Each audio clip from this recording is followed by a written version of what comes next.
Þetta er verkefni 1 í PowerPoint. Ég ætla að fara næst í lið númer 7, blaðsíðu H6 og sýna ykkur hvernig þið veljið bakgrunn á verkefnið.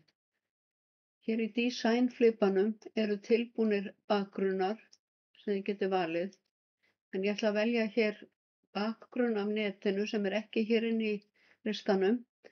Þannig að ég fer hér í File og New og hér get ég valið aðra bakgrunna eða smellt hér og leitað að ákveðnum bakgrunni.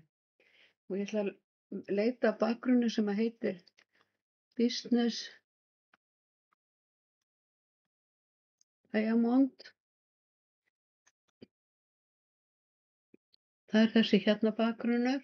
Það er ágætt að velja ekki mjög dökka bakgrunna.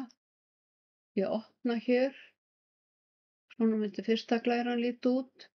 Ég ætla að fara hérna í Create og þá sé ég hvernig bakgrunnurinn á glærunum er eftir hvaða útlit á glæru er valið.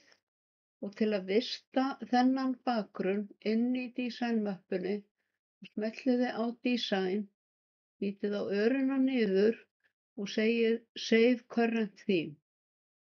Og það er ágætt að skrifa nafnið á bakgrunninum, það kemur það upp í stafrófsröð. Business Diamond og Save.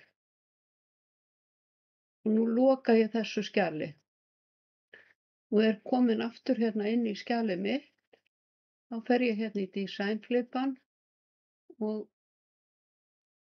hérna er bakgrunnurinn. Hann er svolítið ljós og þið sjáið ekki nema þið sjáið þarna Business Diamond kemur fyrir neðan. Þá er komið útlit til að loka þessu tillöguglugga. Þá lítur verkefnið svona út. Þannig að ég ætla að vista.